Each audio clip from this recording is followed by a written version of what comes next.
بسم اللہ الرحمن الرحیم۔ السلام علیکم ناظرین، اپنی نیکسٹ ویڈیو کے ساتھ آپ کو ویلکم کرتا ہوں اپنے اس چینل میں۔ امید ہے آپ سب خیریت سے ہوں گے۔ چلتے ہیں آج کی اہم نیوز کی جانب۔ سب سے پہلے بات کریں گے اسپین اور یورپی یونین کے موجودہ صورتحال پہ اور نئی پیش رفت پہ۔ اس کے بعد اٹلی حکومت کو ایک اور نئی پریشانی، اس پہ ہوئی دعائیہ تقریب اور ہوا اہم اعلان۔ اس کے بعد اسپین حکومت کے لیے ایک اور مزید پریشانی آئی ہے، اور اس پہ یورپی یونین نے بھی امیگرینٹس کے لیے ایک اہم اعلان کیا ہے، اس پہ بات کریں گے۔ اس کے بعد آخر میں بات کریں گے کہ اسپین کی حکومت نے ایک بہت اہم اعلان کیا ہے امداد کا۔ اگر آپ گاڑی خریدنا چاہتے ہیں اس پہ، جیسا کہ باقی یورپین کنٹریز نے کیا ہے اپنی شہریوں کے لیے، اس کا تفصیل کے ساتھ اس ویڈیو میں بات کریں گے۔ سب سے پہلے بات کرتے ہیں اسپین اور یورپی یونین کے موجودہ حالات پہ۔ یہاں پہ ایک چیز جو ہے وہ خطرناک ہے، جو ویڈیو شروع کرنے سے پہلے آپ کو بتاتا چلوں کہ جو بھارتی وائرس ہے جو کہ برطانیہ میں پایا گیا تھا، اس کے جو کیسز سامنے آئے ہیں ان میں سے ان لوگوں پہ بھی وہ افیکٹڈ ہو رہا ہے جن کو ویکسین لگ چکی ہے، اور جن کو پہلے وائرس دوسرا ہو چکا تھا ان پہ بھی یہ وائرس جو ہے وہ اٹیک کر رہا ہے۔ یعنی کہ اس سے یہ ثابت ہوتا ہے کہ یہ وائرس انتہائی پاورفل اور خطرناک ہے، جو کہ اپنی جسامت کو تبدیل کر کے انسانی جسم پہ افیکٹڈ ہو رہا ہے۔ یہی وجہ ہے کہ انڈیا میں ڈیتھ ریشو ہے جو ہے وہ بہت زیادہ ہے، اور بہت زیادہ افیکٹڈ مریض ہیں، اور یہی وجہ ہے کہ یہ وائرس جو ہے مریضوں کو دنوں میں جو ہے ختم کر دیتا ہے اور ان کی ڈیتھ ہو جاتی ہے۔ اب برطانیہ میں اس سے ریلیٹڈ بہت زیادہ خطرہ پایا جا رہا ہے، اور وہاں پہ الارمنگ کنڈیشن ہے، کیونکہ بہت جلدی اور بڑی تیزی کے ساتھ مریض جو ہے وہ نئے سامنے آ رہے ہیں۔ بہرحال اس وقت برطانیہ کے ساتھ بہت سارے ممالک نے اپنی فلائٹس کو روکا ہوا ہے، اور آنے والے وقت میں مزید اس پہ احتیاطی تدابیر کی جا رہی ہیں۔ اب بات کرتے ہیں اٹلی کی۔ اٹلی نے اناؤنس کیا کہ 7 جون سے وہ اپنی کافی پابندیاں ختم کرنے والا ہے۔ اس کے بعد رات کا کرفیو جو ہے وہ 22 جون کو ختم کر دیا جائے گا۔ اس کا مطلب ہے کہ اٹلی میں حالات معمول کے مطابق ٹھیک ہونا شروع ہو چکے ہیں۔ ہالینڈ نے بھی باقی شنجن سٹیٹس اور یورپی یونین کے ممالک کے ساتھ اپنے بارڈر اوپن کر دیے ہیں، کیونکہ ہالینڈ ارد گرد ان ممالک میں سے تھا جن نے اپنے بارڈر جو ہیں وہ کلوز کیے ہوئے تھے باقی شنجن سٹیٹس کے لیے، باقی یورپین ممالک کے لیے۔ ہالینڈ نے بھی اناؤنس کر دیا ہے کہ وہ جو ہے وہ نیکسٹ ویک سے اپنے بارڈر کو 100% اوپن کرنے جا رہا ہے۔ اس کے ساتھ ساتھ اگر اسپین کی بات کریں تو اسپین میں بھی حالات قابو میں ہیں، اور اسپین کافی تیزی کے ساتھ دوسرے یورپی ممالک کی طرح ویکسینیٹ کر رہا ہے اپنے شہریوں کو۔ اس وقت جو ہے وہ تقریباً 40 سے 50 سال کے لوگ تقریباً مکمل ہونے والے ہیں۔ اس کے بعد 30 سے 40 سال کے لوگوں کو شروع کی جائے گی۔ یہاں پہ یہ بھی بتاتا چلوں کہ اسپین میں پہلی مرتبہ اس طرح ہوا ہے کہ 4 مہینے کا ایک بچہ بھی کرونا کے افیکٹ کی وجہ سے ڈیتھ ہوئی ہے اس کی، جو کہ ایک لمحہ فکریہ ہے۔ WHO نے اس پہ بیان دیا ہے کہ یہ بہت ہی ریئر چانس ہوتا ہے کہ اتنے کم عمر بچے کو کرونا وائرس ہو اور اس کی وجہ سے اس کی ڈیتھ ہو جائے۔ اب بات کرتے ہیں اٹلی کی حکومت کی۔ اٹلی کی حکومت کو کافی بڑی پریشانی ہے۔ اس ٹاپک پہ میں پہلے بھی ایک مرتبہ ایک ویڈیو میں بات کر چکا ہوں کہ جو اٹلی کی آبادی ہے وہ بہت تیزی کے ساتھ گر رہی ہے۔ تقریباً 1.5 لاکھ آبادی جو ہے وہ ایک سال میں کم ہوئی ہے اٹلی کی۔ اس پر انہوں نے دعائیہ تقریبات رکھی تھی، کیونکہ آپ جانتے ہیں کہ ویٹیکن سٹی جو دنیا کا اپرووڈ سب سے چھوٹا ملک ہے، جو کہ عیسائیوں کا مذہبی پیشوا بھی وہاں پہ رہتا ہے جس کو پاپ بولتے ہیں، وہاں پہ دعائیہ تقریبات کی گئی ہیں، اور اس دعائیہ تقریبات میں پیدائش کو بڑھانے کے لیے اسپیشلی دعا کی گئی ہے۔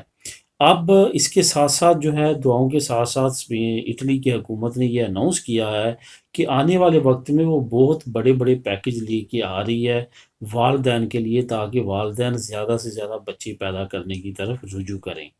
یہ یاد رہے کہ اٹلی، اسپین، جاپان اور چند ایک دوسرے دنیا کے ممالک ایسے ہیں جہاں پہ سب سے زیادہ جو پیدائش ریشو ہے وہ گرتی جا رہی ہے، یعنی کہ وہاں پہ مائنس سے بھی کم ہوتی جا رہی ہے۔ لیکن اسپین میں ایک اچھی نیوز یہ تھی کہ اسپین پچھلے 4 سال میں بہتری آئی تھی پیدائش میں، جو کہ یہ کہہ رہے تھے کہ امیگرینٹس کی وجہ سے، اور یہ تھینک فل تھے امیگرینٹس کا۔ لیکن پہلی مرتبہ اسپین میں بھی ایسا ہوا کہ یہاں پہ بھی جو پیدائش ہے ریشو وہ گرنا شروع ہوئی ہے کرونا کی وجہ سے۔ اب آنے والے وقت میں اٹلی جو ہے کافی پرکشش جو ہے وہ مرات لے کے آ رہا ہے اپنے شہریوں کے لیے کہ شہری دوبارہ جو ہے وہ بچے کی طرف جائیں، خاص طور پہ جو چھٹیاں ہیں دونوں والدین کے لیے اس پہ توجہ دینا چاہ رہا ہے اٹلی۔ اس کے ساتھ ساتھ نئے الاؤنس، نئی امدادیں، نئی پرکشش جو مرات ہیں وہ والدین کو دی جائیں گی تاکہ والدین جو ہے وہ زیادہ سے زیادہ بچے پیدا کرنے کی طرف توجہ دیں۔ اب بات کرتے ہیں اسپین حکومت کی نئی پریشانی کی۔ اسپین حکومت کی نئی پریشانی یہ ہے کہ 5,000 نئے امیگرینٹ جو ہیں وہ مروک سائڈ سے اسپین میں انٹر ہو چکے ہیں صرف ایک دن میں، یعنی کہ سوموار جو کل گزری ہے اس میں 5,000 امیگرینٹس ایک ہی دن میں 24 گھنٹوں میں اسپین انٹر ہوئے ہیں سمندری راستے سے، جو کہ ایک بہت بڑی تعداد ہے یورپی یونین کے کسی بھی ملک میں 24 گھنٹوں میں انٹر ہونے والے امیگرینٹس کی۔ یہ یاد رہے کہ اسپین کے پرائم منسٹر نے ایک مہینہ پہلے ہی کافی افریقن ممالک کا دورہ کیا اور ان کے ساتھ نئے ایگریمنٹ کیے کہ وہ کنٹرول کریں گی اپنی آبادی کو کہ وہ اسپین کی طرف موو نہ ہوں، لیکن اس کے اگینسٹ کوئی بھی ایسا رزلٹ سامنے نہیں آ رہا بلکہ اس سے تعداد بڑھتی جا رہی ہے۔ اب اسپین حکومت جو ہے اس نے امداد کے لیے دوسرے یورپی ممالک کی طرف دیکھنا شروع کیا ہے۔ یہ یاد رہے کہ اس سے پہلے اٹلی نے بھی اناؤنس کیا کہ یورپی یونین اس کی مدد کو پہنچے کیونکہ اس کے پاس کیمپس میں اب جگہ باقی نہیں رہے۔ کچھ ایسی ہی کنڈیشن اب اسپین کی ہے کیونکہ اسپین میں بھی اتنی بڑی تعداد میں امیگرینٹس آنے کی وجہ سے کیمپس میں جگہ کی کمی ہے، اس کے ساتھ ساتھ جو وسائل ہیں اس میں بھی کمی درپیش ہے۔ اب اسپین جو ہے وہ یورپی ممالک پہ زور ڈال رہا ہے کہ کوئی ایسا جامع نظام لے کے آیا جائے کہ آنے والے وقت میں اس طرح کی کرائسس سے بچا جا سکے۔ یہ یاد رہے کہ جو ریفیوجی ایجنسی ہے جو کہ یو این او اقوام متحدہ کے اندر کام کرتی ہے، اس نے پہلے ہی ہائی الرٹ جاری کر دیا ہے کہ اس سمر میں ان گرمیوں میں کرونا کے بعد اور جیسے جیسے موسم بہتر ہوگا یورپی یونین یورپی ممالک تیار رہیں بہت بڑی امیگرینٹس کی لہر کے لیے جو کہ افریقہ اور ایشیا سے آ سکتی ہے اور انہوں نے انٹر ہونا ہے اسپین کے اندر اور باقی یورپین ممالک کے اندر۔ اب جو نیکسٹ میں آپ لوگوں کے ساتھ نیوز شیئر کروں گا وہ یہ ہے کہ یورپ نے ایک امیگریشن پلان مرتب کیا ہے جو امیگرینٹس ہیں خاص طور پہ سائلم سیکرز اور ریفیوجی ان کو ڈپورٹ کرنے کے لیے اناؤنس کیا ہے کہ ان تمام کا ڈیٹا یورپی یونین کے تمام ممالک ایک سینٹرلائز ڈیٹا میں کنورٹ کریں گے۔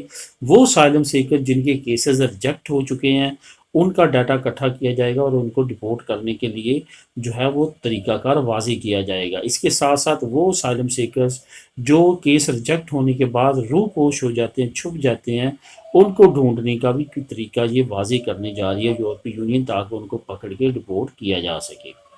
اب آخر میں بات کروں گا بہت ہی اہم نیوز کی، وہ ہے گاڑیوں پہ امداد کی۔ اسپین کی حکومت نے گاڑیوں کی امداد کے لیے اعلان کیا ہے جو کہ کوئی بھی آٹونومو والا جو ہے وہ اپلائی کر سکتا ہے۔ یہ یاد رہے کہ آٹونومو والے ہی اپلائی کر سکتے ہیں، بزنس مین ہی اپلائی کر سکتے ہیں۔ اس میں 600 سے لے کے 15,000 یورو تک آپ کو امداد دی جائے گی۔ 3500 کلو جو ہوگی گاڑی اس تک 6,000 یورو تک امداد دی جائے گی، یعنی کہ 600 سے 6,000 یورو تک آپ اس پہ امداد لے سکتے ہیں۔ گاڑی نئی بھی ہو سکتی ہے، پرانی بھی ہو سکتی ہے، چلی ہوئی بھی لے جاتی ہے، لیکن سب سے زیادہ جو یہ پریفرنس دیں گے وہ دیں گے الیکٹرک گاڑی کو کہ لوگ الیکٹرک گاڑی سے خریدیں۔ اس کے بعد اگر کوئی فارگنیتا وغیرہ خریدنا چاہتا ہے کہ بڑیا بزنس میں جو یوز کرنا چاہتا ہے وہ 7,000 سے 15,000 یورو تک وہ امداد حکومت کی طرف سے دی جائے گی۔ اس کے ساتھ ساتھ جو ٹیکسی حضرات ہے یا وی ٹی سی گاڑیاں جس میں اوبر وغیرہ یا اس طرح کی جو دوسری کابیفائی کمپنیز ہیں ان کے لیے اگر کوئی گاڑی خریدنا چاہتا ہے ظاہرہ وہ بھی آٹونومو پر ہی ہوں گے تو ان کے لیے 5,000 یورو کی امداد کا اعلان کیا گیا ہے کہ وہ گاڑی خرید سکتے ہیں۔ اس کا جو نیوز کا لنک ہے ڈیٹیل کے ساتھ آپ وہاں پہ پڑھ بھی سکیں گے، اس پہ تمام طریقہ کار ہے گاڑیوں کی امداد کا ہر چیز کا، وہ اس کا لنک میں آپ کو اس ویڈیو کی ڈسکرپشن میں دے دوں گا، آپ اس کو کلک کر کے خود بھی ریڈ کر سکیں۔ ملے گی نیکسٹ ویڈیو میں نئی نیوز اپڈیٹ کے ساتھ۔ اللہ حافظ۔